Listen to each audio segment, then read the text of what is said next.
See, the reason that most of us go through life never discovering our true greatness, literally walking, breathing corpses, the uncommitted life isn't worth living. Why? Because it doesn't produce anything. See, you only make things happen. Your life only counts. You only make a difference when you are committed. When you make a commitment with your life. That's the people that make a commitment with their lives. The people that make a commitment to their customers. The people that make a commitment to their families, to their relationships, are the people that make the greatest impact in life. You cannot have relationship without reciprocity. You cannot have true relationship without reciprocity. You cannot get into a relationship to get and not give. And I want you to ask yourself, do you give as good as you get?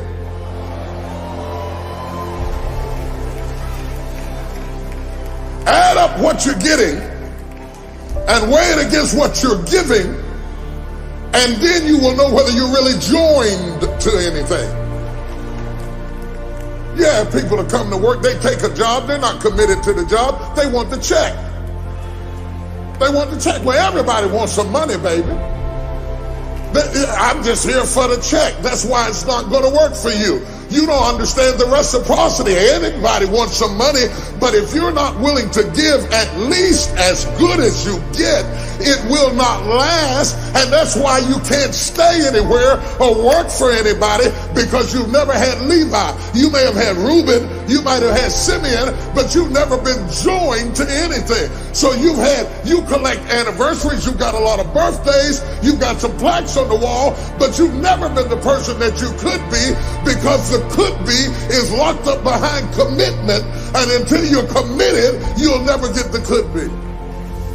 What is commitment? Commitment is the salesman who says, look here, I'm going to make $1,000 today and I'm not going home. You can turn the lights out. The janitors could be here running the vacuum cleaner. I'm not leaving here till I do it.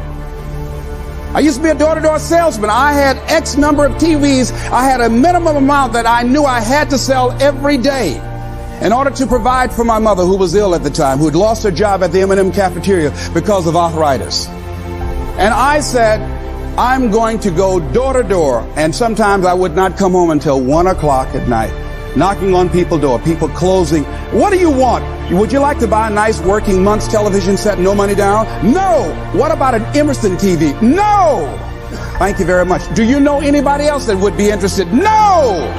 Thank you very kindly. Knock on another. Hello. Would you like to buy a nice working television set, no money down? No, get away from our door. Thank you very kindly. Do you know anybody else who would be? Yeah, my cousin, he lives 2 doors down. Thank you very kindly. I tell him you sent me. When I heard your cousin told me that you wanted to buy a television set, told me to come here and talk to you, got a special discount for you. Yes, come in, I'm interested. I would just keep right on. I would not go home until I did it. It's an interesting thing, ladies and gentlemen, that when we put ourselves in a situation where we say we're going to do it, it puts you in another zone where the universe responds to you. When you have that kind of consciousness, see, the universe responds to the man or woman that refuses to be denied, because that is your commitment. You know what I thought to myself? I thought I would hate to live and die and never know what would happen if I ever committed myself to anything. Some people have never thrown their whole self at nothing. Not at school, not at work, not at marriage, not at church. Oh my God, you've had 1 foot in and 1 foot out of every dream all of your life, and you've never seen what you could be if you ever really connected and threw everything. And that's what's going to make your death so sad. That's what's going to make it so sad, is that you never live first. You never fully engaged. You never fully studied. You never fully invested in anything or anybody. You want to get something that you are not willing to give. You have never been joined. You just wore the dress, got the plaque, they threw the rice. You joined the church, you took the job. but you've never seen what you could be if you threw your whole self at your dream. That business that you want, that book you want to write, that dream that you have of controlling your destiny, that is yours. That power to create that and to manifest that is yours. That's available to you. But you've got to be willing to stand there and face disappointment, not have support, feel lonely, doubt yourself sometimes, be rejected again and again and again, become bankrupt if necessary, again and again and again, and refuse to turn around until life gives it up. You go to this church, but you're not joined. If you don't have reciprocity, you're not joined. If you're not really bought into it, if you don't really feel like it's my church, or I come here because I get a word, reciprocity.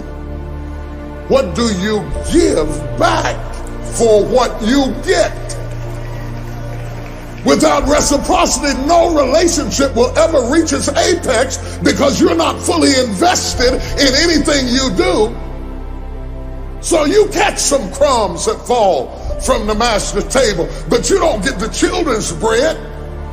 You get the puppy dog blessing that comes from being in the right place at the right time because you are not joined into the connectivity that produces the real blessing of God in your life. And you're getting older. And you're running out of time and running out of excuses and running out of people to blame. Wonder what would have happened in school if you'd been committed. Wonder what would have happened in your marriage if you'd been committed. Wonder what would have happened in your church if you'd have really thrown your whole self. You've always been casual and never been committed. And some of the most casual people are talented people, because talented people will lay on their talent and use their talent as a camouflage to cover up their lack of commitment. And because you're talented enough to be able to float by on broken pieces, you will fool an indiscriminate eye into thinking that you are committed. You're not committed, you're just talented. You'll never know what you could have been if you would have really committed yourself. You've been at 30 or 60-fold when you were created to be 100-fold. Nothing can resist a person that has that kind of commitment. The people that have made a difference on the planet. When John F. Kennedy said, "We will go to the moon in the next decade," he spoke it. That was a commitment, and people shared that vision. People bought into that. We've had all kind of examples in history where people have made declarations, who have committed their lives to bring about a difference. There are people who are taking a stand today against hunger. I guarantee you it will be a part of our past at some point in time. Someone took a stand against polio. It no longer plagues us as it once did, because someone said, "It is my commitment to eradicate it from the face of the earth." Someone made the commitment. The reason that we're here and enjoying the democracy that we have, someone made a commitment that whatever is required, if it means that I die. I remember Paul Robeson, "Here I stand, for I can do no other." And that's how you must be. Commitment means standing up for your life. It means honoring yourself. It means beginning to say and to see and recognize your alignment and oneness with the universe, and that you are a channel for life to express through. And we short-circuit it with anger. We short-circuit it with fear. We short-circuit it with envy. We short-circuit it by being lazy or apathetic or giving up easily. Why? We say, "Oh, it's too hard, it's too hard." We don't challenge our spirit. Ladies and gentlemen, there's nothing as powerful as the human spirit. You can't destroy it. You can pervert it, but you can't destroy it. I was reading Man's Search for Meaning by Viktor Frankl. What a powerful book. I'm reading it now for the 7th time. And he gives so many graphic examples of the power of the human spirit. I can't be committed to everything. I can't join everything. I can't be married to 1,000 women. I can't work 1,000 jobs. I can't join 5 churches because I take my commitment too seriously to spread it around loosely. It costs too much. I see a lot of people now I like that interest me and intrigue me, and I would like to be friends, but I don't become friends with them because I understand that real friendship is an investment.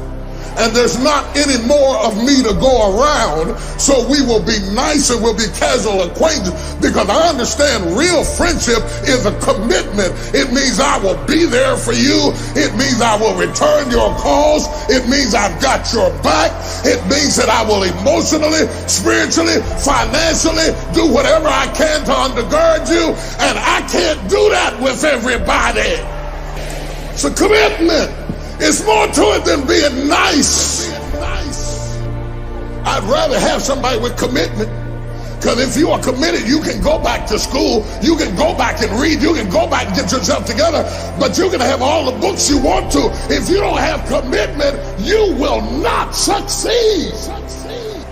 And so what are some of the things that can fortify us and give us the kind of inner strength that will allow us to forward ourselves into the future by manifesting our commitments? Number one, commitment means in some cases going back to school, getting some training, sitting up in classes with people younger than you, putting yourself in a position where you don't know and that is awkward and uncomfortable, but because of your commitment to develop yourself or to go back to school to get a high school diploma or to get a college degree, that it doesn't matter, feeling dumb and saying, what am I doing here, sitting up in some boring class?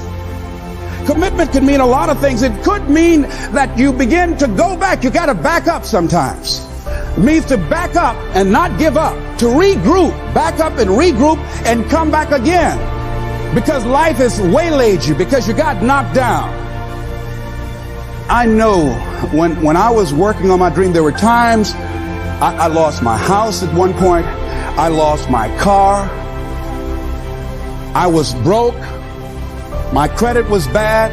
I was sleeping at different friends' houses on their couch or on the floor. There were times, months, that I slept on the floor of my office and got up early and dressed before my staff got there to give them the impression that I got there early before they did. And we all pretend not to know what we knew, that the boss was staying in the office. So we never talked about it.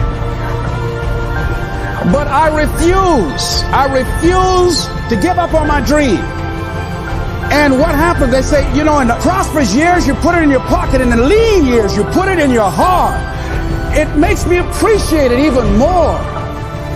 Even more. I wouldn't trade it. I wouldn't trade it for anything. The disappointment, the pain that I've gone through by keeping the commitment. Your whole life is the facade. The whole thing is the fake. The whole thing is the front. Your whole life is the camouflage suit. And now you're getting older and you'll never get to see what you could have been because the cost of getting to see it in the commitment that you've never been willing to pay. You're trying to get somebody to fall in love with a you that you've never discovered yourself. You come to the altar and you raise your hand and you say, Lord, I give myself to you, but you don't. You walk down here and join the church and you say, now I'm a member of the church, but you're not. You marry somebody and say, you can count on me. I'll be there through the thick and the thin, for better, for worse, for richer and poor, in sickness and health. You didn't mean it. Half studied, half worked, half labored, and then wonder why I thought I'd be further than I am at the age. Let me tell you why you are not further. It is not the devil. It is not witches. It is not demons. And it's sure God ain't haters. You are not any further than where you are right now because you have never thrown your whole self at anything in your life. And you think greatness goes on sale. But true quality never goes on sale. The only thing that goes on sale is cheap stuff. The real high quality stuff, it costs what it costs. They're not trying to get somebody average to buy it. You got to have a certain amount of money or you ought not to be in here. Greatness costs what it costs. It's wrong for you to think that you're going to give an offering and God's going to bless a business you ain't committed to. Bless a marriage you ain't committed to. Bless you in school and you won't study. Bless you as a saint of God and you won't walk like a saint of God. Who do you think God is? Somebody playing in Vegas? God is not hitting a slot machine. God is a guaranteed, definite I am, the mighty God, a sure blessing. He told Abraham, I swear I'm going to bless you. Ain't no chance, ain't no doubt, ain't no joke about it. If I told you I was going to bless you, I will open up the windows of heaven. I will, if you will. Keeping the commitments that you have might mean taking a stand that's unpopular. Something was said one time. When you take a position, it says cowardice asks the question, is it safe? Politics asks the question, is it popular? But conscience or commitment asks the question, is it right? And see, most people rather operate from the first two. Is it safe for me to take this position? I remember when I was a state legislator, I saw guys and women who believed in legislation very strongly, but because the Speaker of the House said, we won't go with that, they backed down. And they felt bad about it. They wouldn't take the position because they didn't want the Speaker of the House to be angry at them. They wanted to be all right with all of the rest of our colleagues. See, it takes a great deal of strong courage and commitment on your part to step out a line. Henry David Thoreau says, if a man doesn't keep pace with his companions, perhaps he's listening to the beat of a different drummer. Let him dance to the music that he hears, however measured or far apart. When you are committed, you're dancing to the beat of a different drummer. Don't expect people to understand you. Don't expect it to make sense to anybody why you've got to do this, why you have got to go, why you leave. This is a good job. I'm going. They pay you well. I'm going. You just a few years for retirement. I'm going. Why? I don't understand. You don't have to. I'm going for me. Because I've made a different kind of commitment with my life. This is something I have got to do. While they was golfing, I was studying. While they was shooting hoops, I was praying. While they was playing games and sitting up and eating and joking in the restaurant, I was studying. You can't get out of something that you're not willing to put into it. You have to put your everything, your mind, your energy, your effort, your discipline, your tenacity. Nothing is going to jump out the fire. If you don't throw something in there, it's not going to happen. Your first commitment is to God. The God who gave you life, who blew breath into you, has a right to expect a return on his investment above all others. He gave you life. Mama bought you shoes, daddy got you a bicycle, God gave you life. You owe him a level of commitment beyond all others. Your God is approached in your spirit, not in your flesh. You're dancing and you're jumping and you're hooping and you're hollering and you're clapping does not mean you're committed to God. God is a spirit, and they that worship him must worship him in spirit and in truth. When your insides are given to God, when your heart is given to God, with my whole heart, Lord, will I follow thee. It's not my hands, my feet, my heart, my spirit, my innermost being is committed to God. I will not face a giant without you. I will not make a major decision without prayer. I will not bring somebody into my life just because they please me. I'll submit myself, my destiny, my future over to you. You are my foundation. You are my rock. You are my fortress. You are my strength. You are my defense. Without you, I can do nothing. You are the substratum of every dream I have ever dreamed in my life, and I will take no promotion you don't want me to have, and I will accept no friend you don't want me to have. You're my rock.